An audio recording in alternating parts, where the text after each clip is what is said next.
I don't care if your retirement is going to be tight or if you have all the money in the world. The decision to stop work, the decision to retire is a big one, and it's not easy. Retirement for life. Your passport to a comfortable and confident retirement. The podcast that's equal parts education and entertainment, where we break down the retirement maze with a dash of fun and a heap of wisdom from your host, Christian Sear CPA, the passionate retirement specialist and president of Sear Financial Wealth Advisors, the independent registered investment advisor specializing in the AIM retirement system. All right, hey everybody, this is Chris. This is episode 21 of Retirement for Life podcast. Today, we are doing something a little bit different. I recently had our annual Retirement Gala. It was so much fun. The Retirement Gala is anyone who is retired at our firm. Our firm is called Sear Financial Wealth Advisors.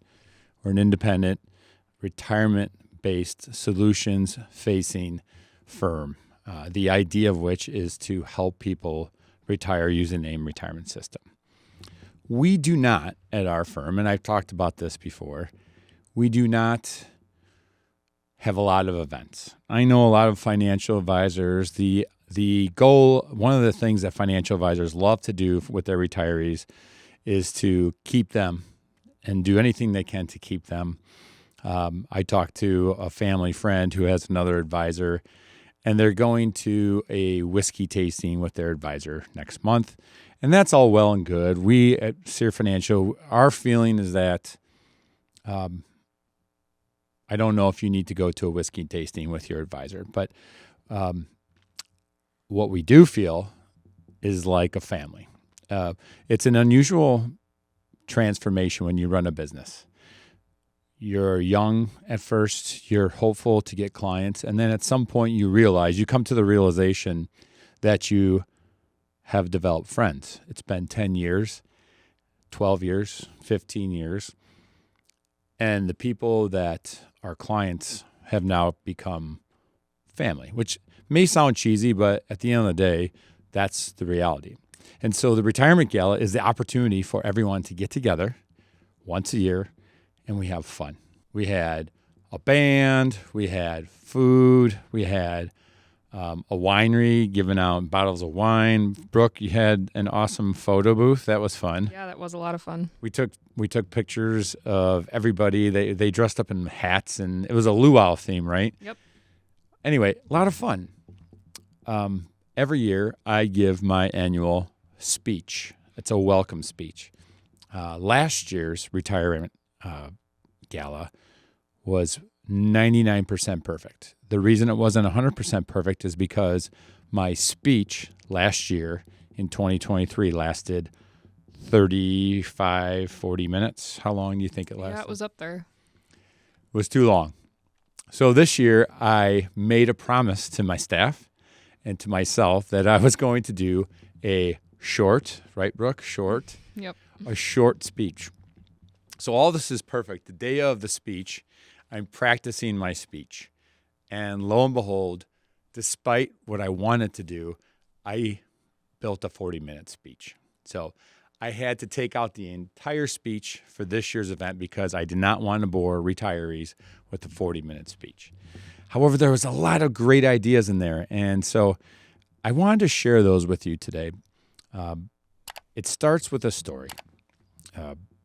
In my speech, I was going to tell a story about Marie. 25 years ago, Sear Financial, our firm, started officially. And Marie was our very first client. The reason I tell this story about Marie is for two reasons. Number one, it really goes into the details about running a business and how it's not easy. And I wanted to share that with my retirees. But the second thing it shows is that how you can get close to clients and, as I said earlier, become friends. So Marie, my first phone call 25 years ago, She's won money at the boat. She's a senior, and she has gone down to the casino with her friends on a bus, and she has won a lot of money. She wants a CPA to do her taxes, and she calls. I'm excited. It's my first ever client. And it quickly becomes apparent that Marie cannot hear me over the phone. I think she was legally deaf. My very first client, I hung up the phone, and I drove out into a long ways away and visited with Marie at her house. Had a cup of tea with Marie. Went through her tax return with Marie. Went back to the office. A week later, I went back to Marie's house. I delivered her tax return, and she gave me another cup of tea. And I gave her an invoice for $35. That's pretty good. $35, Brooke? Yeah. It was cheap. That's how it all started. And you know, the funny thing about the way our business has developed over the last 25 years, I've learned how difficult it is for people to retire. Now, Marie was already retired. When we start talking to a client or a customer at Sear Financial, the very first thing we ask them, one of the very first things in the AIM retirement system is, on a scale of 1 to 10, tell me how much you like, love, or hate your job.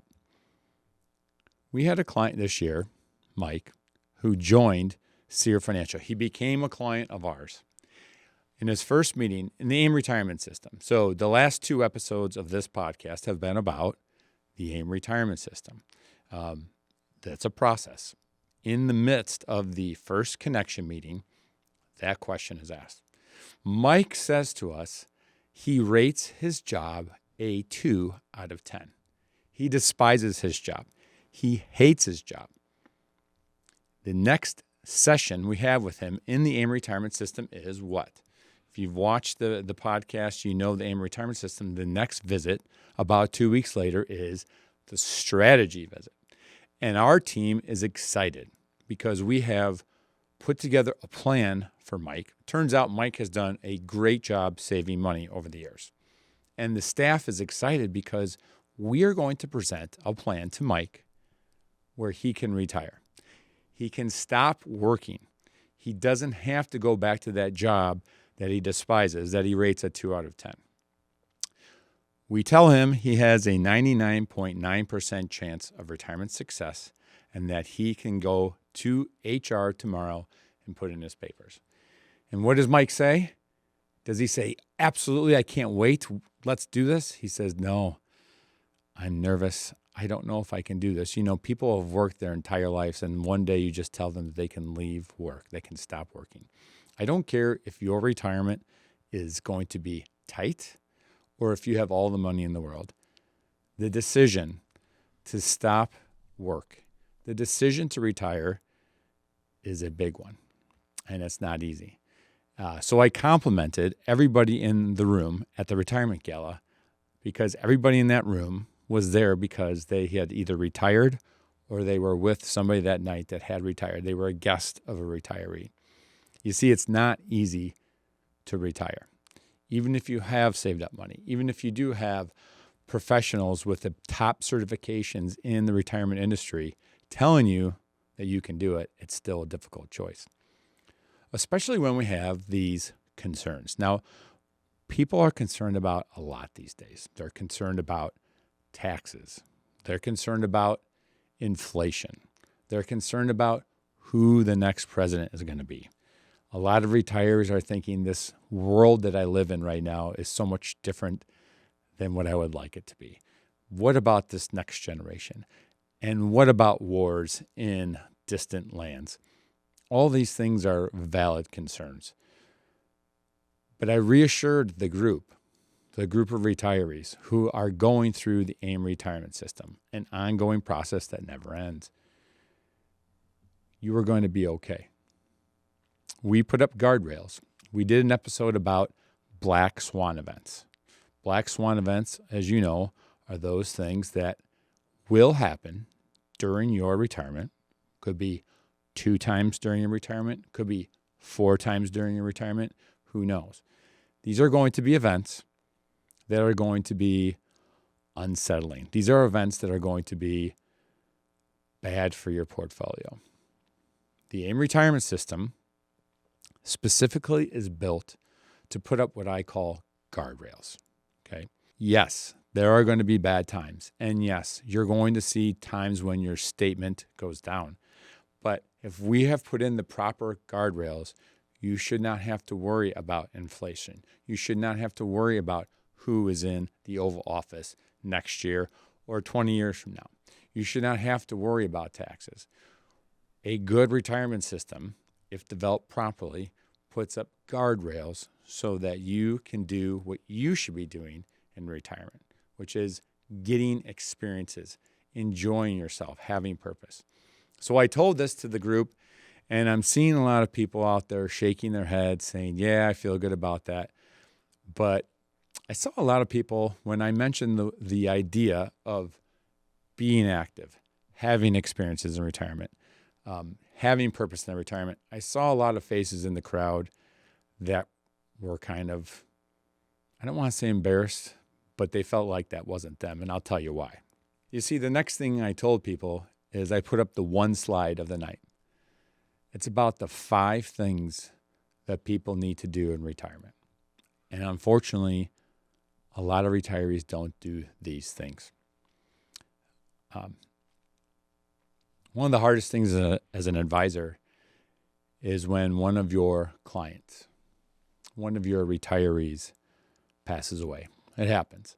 Last year we had an 85-year-old pass away. We had a 72-year-old pass away. We had a 60-year-old pass away. We had, believe it or not, a 52-year-old client pass away last year. It happens. We cannot run away from sickness. We cannot avoid illnesses, but we certainly can do a lot, things in our power that can help us have a healthy retirement. And I pointed at the heart right here, the ticker, and I said, get the heart rate up 30 minutes a day. And I actually had a client just the very next day call me and say, you inspired me. I said, how so? When you said that I have to get my ticker just beating a little bit more for 30 minutes a day, she said, I went on a walk today. But in retirement, this is so critical, staying healthy. Now, you're not going to be out there running marathons. You're not going to be out there pumping 250 pounds on the bench press. But your retirees, you have to stay healthy. If you have a 25, 30-year retirement, you can live this retirement in one of 2 ways. And I've seen people do it both ways. An unhealthy retirement, where you're always going to the doctor, where you always have ailments, where you're, like myself, maybe a little overweight, not taking care of yourself. If you're going to be retired, you might as well make those 25 or 30 years enjoyable. Getting the heart rate up 30 minutes a day is definitely number one. Every day. It can be going in the garden, doing a little strenuous activity around the house. It can be walking. Whatever you want to do to get that heart rate pumping, that is what you need to do. The second thing is social interaction. Now, not everybody is an extrovert, right? A lot of us are introverts, and that's okay. But it is clinically proven that if we're having social interaction, we are healthier. We are better off for it. Doesn't mean you have to go to a cocktail party 7 days a week. But for example, if you get invited to a retirement gala where people of like mind are going to go and they're going to give you free food, a fun time, grand prizes, a band, a photo booth, a free bottle of wine, go do it. According to a recent study, the average American feels like they need nearly $1.5 million to retire comfortably. That's a 53% increase compared to the same study just 4 years ago. But is that the right number for you? And are you doing everything you can to maximize your financial situation? The AIM Retirement Assessment can help you figure that out. This free assessment is a simple 3-step process. Answer a few questions about yourself. Spend 15 minutes discussing your situation with one of our retirement specialists, and then we get to work. You'll receive a customized report detailing your exposure to the 7 biggest risks in retirement. and the 3 most impactful action items you can take to supercharge your retirement. And if you already have a financial plan, this assessment will help you see what real retirement planning looks like. Get your AIM assessment today and see the difference between a financial generalist and a retirement specialist. Go to aimassessment.com today to get started. That's aimassessment.com.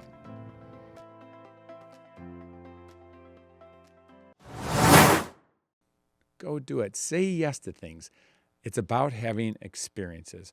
And I use my mom as an example. She is the perfect example. She has a social calendar. She goes to lunches with her friends. She does crafts with her friends. In fact, we had an appointment this week, and she literally had to call me up and say, you know, Chris, I can't get together with you because my calendar's too full. How great is that? You know how good it feels for a 51-year-old person whose mom is retired to get a phone call from mom, not saying, I have a problem. I need you. There's an issue here at home. My TV doesn't work. I can't figure out technology. No, my mom calls me and says, you know what, Chris? I've got such a great retirement going on. I don't have time to hang out with you. That's a fantastic retirement. Social interaction, important for the soul. It's important for your health. Social interaction is the second thing you should be doing in retirement. The third thing, define what's next.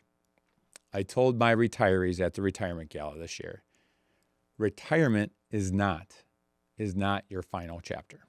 It's not your last chapter. It's not the end of the book. Retirement right now is the next chapter for you. You have to define what your next chapter is. Let me tell you about our most recent retiree. In our AIM retirement system, we're finding out what people like to do in their retirement. We ask, what do you like to do in your retirement? And he says, I'm going to travel in my retirement. This is a very typical answer that we get from retirees, but with a little twist. His next chapter is not going to be 6 days in Taiwan. That's where he's going to go. That's the first thing he's going to do in his retirement. It's not going to be 6 weeks in Taiwan. He is going to Taiwan for 6 months. That's how he defines his next chapter. How do you define your next chapter? Not your last chapter, your next chapter. That is something you have to understand. Number 4, living your best life and paying it forward. I'm just going to give you an example of one person. He volunteers his time, a retiree, a client of ours, he volunteers his time 30 hours a week. Now, that's a lot. I'm not suggesting to have a happy retirement that you need to volunteer 30 hours a week because that seems more like a job. But living your best life means you have had a victory. You have retired. You are in a position in your life, you right now should be enjoying your life more than you ever have. You should be enjoying your life more than your kids, more than your grandkids, more than people who are still working. This is what you literally have been working your whole life for. Living it the right way includes giving a little bit back, which brings me to my last point, having purpose. I was golfing the other day with 3 retirees. In the middle of the golf round, one of the retirees says, "What day is it today?" And they all start laughing. You know, that's a common thing for retirees. They like to joke or brag that they can do whatever they want to, whenever they want to, and they don't know what day it is. And I told them, as a person who's been working with retirees for 25 years, that's not funny. You should know what day it is. In fact, having purpose means every day you have something to do. It doesn't mean that you have to pack your calendar with stuff. When you are going to bed on a Sunday night as a retiree, you should know that on Monday, you're going to go visit your grandkids. On Tuesday, you're going to go see the doctor and your accountant. On Wednesday, you're going to go have lunch with your friend. On Thursday, you know that you're doing nothing. On Friday, maybe it's your opportunity to spend a little time with your family. Even when you're retired, it's important to have a schedule. It's important to have a purpose. Research shows, there's an article in the Wall Street Journal years ago that happy retirees in America have at least 3 things in their life that give them purpose. Volunteering at a hospital, working part-time at a library, making an active schedule of something you want to do with your spouse, line dancing, whatever it is, having purpose. And these are the things that I told my retirees that they should be focusing on in their retirement. So staying healthy, social interaction with friends, defining what's next, not your end of the story. The beginning of your next chapter is what you are doing right now. Living your best life. You're having a better time than your kids, anyone else out there who's working. You are having the best time of your life, and part of that includes paying it forward. And finally, having purpose, the 3 to 6 things in your retirement that you think are absolutely important for you. Now, I'm going to leave you with one more thing that I shared with the group at the Retirement Gala. Most of you, whether you know it or not, are doing a disservice to your children. And I gave an example that everyone shook their head at and said, yes, that's me. How many of you as retirees have boxes? Brooke, do any of your, do your mom or dad have like an attic? Yeah. What do they have in their attic? Junk. My parents have a basement. Guess what's in their basement? Junk. There's trinkets everywhere. There's drawers where important things are stored. I told the group, my group of retirees, do you realize what your children are going to do with the stuff in the attic, the stuff in the basement, the things that you have stuffed into a drawer somewhere? These important things, do you know what they're going to do? They're going to pay for a dumpster, rent it for a week, get all of your friends and family, and they're going to proceed to dump all of this out. Do yourself a favor. Do your kids a favor. Be prepared for the end. Don't collect all this stuff. Everyone's laughing at this. Everyone's agreeing with this. And then I get serious. I said, raise your hand if any one of you here have experienced the loss of a parent. Now realize, average age in the room, 62 years old, Brooke, would you say? Most of those people have lost at least one of their parents. If you've lost a parent, as a retiree, you know the process. Most of the time, let's just say it was your dad. Dad's stuff was everywhere. Maybe you had to go to the local banks, literally walk into the bank and say, did my dad have an account here? My dad has stuff everywhere. I don't really know what he has. My dad had intentions. I really don't know what they are. I just had a client tell me yesterday his dad's very private. He has no idea what's going to happen or when. You're basically giving your children a problem because you should be organized for the end. Your children, one of them should be, hopefully, your financial power of attorney. Somebody who you trust with your money, who, A, if something happens to you, you have a stroke, you are in the hospital, you're incapacitated, whatever that might be, you trust that child to go with that power of attorney document in hand and go to your bank and say, hey, I need some money out of my dad's account. I need to pay some of his bills. To go to that CPA and say, hey, I need a copy of dad's tax return last year because we need it for some forms we're filling out. To go to his financial advisor and say, I need to see about my dad's accounts. You know, he's in the hospital. That child that you have chosen to be your financial power of attorney should be included in your financial plans. Some people want to be secretive, and that's okay, but there's really no value in being secretive. Unless you have something truly to hide from your children, you should entrust your children. You should bring them in to your financial planning process. We make it a point to get to know our clients' children, at least the one who's going to be the decision maker. Your children need to know what the heck is going on. We need to be able to communicate with your kid. Fast forward, think about what happens to you. Your kid's going to be walking around. If they don't know their financial advisor, where are they going to go?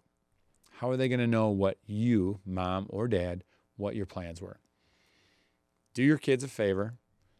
Throw your junk out and be prepared. Have a will. Share it with your child, your financial power of attorney. Share your documents with your children. Let them know what you have and where it is. There's no secrets here. And if you possibly can, introduce your children to your financial advisor. It makes sense. So that was the 30-minute version of the speech that I wanted to give at the Retirement Gala. Just wanted to share that with you guys. This is what I was trying to get across in 10 minutes, and I felt the need to go a little bit longer. So this is what I wanted to say to my clients. So thank you, everyone out there. Stay healthy, have purpose, give back in your life, get rid of all that stuff in your basement, and enjoy your retirement. This is not the end of your story. It's just the next chapter. See you in the next episode at Retirement for Life. Take care. Investment advisory services provided by Sear Financial, Inc., SEC registered investment advisor. All content on this podcast is for information purposes only and should not be considered investment, legal, or tax advice. Material presented is believed to be from reliable sources, and no representations are made by our firm as to another party's informational accuracy or completeness.